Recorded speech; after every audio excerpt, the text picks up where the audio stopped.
Good morning, welcome to Pershore Motor Group, where it is 3 degrees. So one thing has happened, the winter has definitely arrived, and thankfully today I'm not driving a convertible. I'm in a 2013 plate Range Rover Evoque. It's the first one that I've ever driven. I've never driven an Evoque before, and I'm quite impressed. It's pretty much a little brother of the Range Rover Sport, to be honest with you. It feels very, very comfortable, very nice.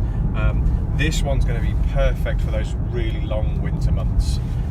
We've got heated leather seats, which is really, really nice, especially for the winter time. It's cream leather. We have a sunroof as well, which is pretty brilliant as far as I'm concerned. Makes the cabin look really, really light inside, really airy. Now, the one thing I've noticed about all Range Rover and Land Rover products is the wing mirrors are huge. You can see so much out of them, and it's amazing how much of a difference that makes when it comes to your visibility. I haven't any problem seeing out of these wing mirrors. I can see everything behind me.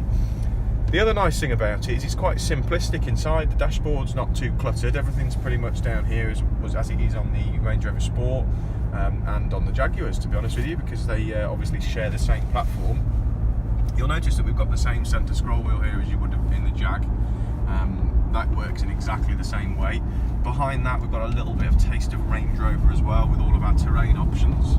The steering wheel is almost straight out of a Range Rover Sport, actually, which is what makes this so luxurious. So I've got quite a few controls on here. I can control my volume, skip and mode buttons. I have my cruise control just underneath the spoke here on the right hand side, and I have my selection options in front of me as well.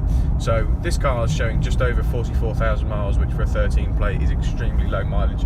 It's certainly not average mileage just yet, so it's obviously had a very good life.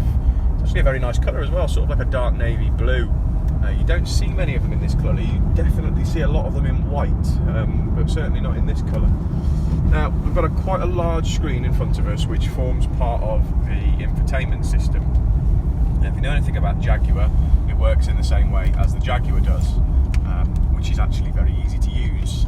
It's not too complicated. You can access most systems on the infotainment system with just a touch of a button, or a touch of a screen as it were, and we have our parking sensor button on the left, setup and home menu, and on the right, navigation, phone, audio and video, and mode.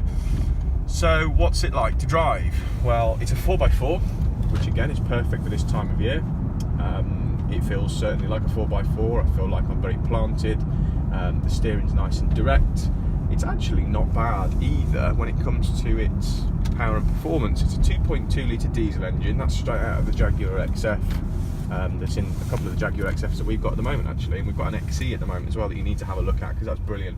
But that's got the 2.2 litre engine in it as well. Now, this is quite a heavier car than the XE. However, it performs perfectly well. There's no need of power. It doesn't feel like it's underpowered. The gearbox is the automatic gearbox as well, which feels perfectly fine.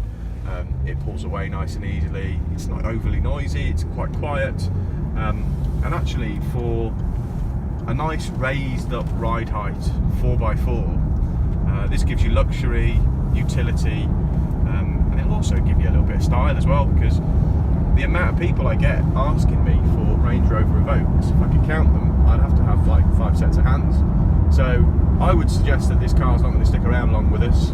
It's certainly a sought after vehicle, and this time of year, with whether we're going to get any snow, I know I've said it, we might get some snow, certainly around where we are, but you've got something like this, you're not going to struggle. You're not going to have to sit in home all day. You've got no excuse really, you'll have to go to work. But what we'll do is we'll go back to a lay-by, because it's a little bit busy outside Pershore Motor Group today, so we'll try and get into a lay-by and talk a little bit about the exterior features, and I'll show you some of the room in the back and the boot as well. So around the outside then, it is pretty much business as usual. It's got that standard front now for Range Rover. They're putting that on a lot of their vehicles. You'll notice that the grille is almost identical, in fact, to the Range Rover Sport, it's just a little bit smaller. On the side we have the fenders. As you can see, that's quite synonymous of Land Rover as well, and Jaguar to be honest. 18-inch alloy wheels, nice big fat tyres, 4x4, you need that rubber. Now the nice thing about this, I'm 6'2", and the door handle is there. I'm not having to reach down for it, I'm not having to reach up for it, it's right there. and that's going to be a same for a lot of you. When you open the door, the height is as such as you're going to be getting into the car, not up or down. So you just simply get into it. So people who struggle with their back, you're not going to struggle with this vehicle. It's actually very easy, very comfortable as well. Rear seats, now the leather is of very high quality, as you would expect for this brand. Nice carpets as well, and obviously we've got the pan roof in the back, which stretches through to the front. Now on the rear, we have the dual tailpipes, which again is normal for the Range Rover Evoque. In the boot, there's a decent amount of space, you might be surprised. Enough room in there to get the weekly shopping, and a little bit more probably as well. We have a 60-40 split rear seats as standard.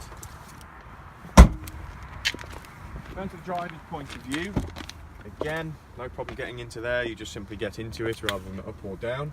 We have paddles on the steering wheel being the automatic, and the view out the front is very good because we've got a nice large windscreen. The Range Rover Evoque is up for 21,999, but we have a finance lender at the moment that we're using called Motonovo. Now, if you decided to take this car on finance with Motonovo this month, you won't make a payment until February 2018. And the reason for that is because you get a 2-month spread pause that Motonovo are offering. So if you're interested in that, which you should be, because payday is going to be February for most people, then please come and see me. We can get finance sorted, we can talk about the specification, we can drive it, and you won't be disappointed, especially this time of year with the 4x4 and the comfort and the luxury. You can't really get much better than this.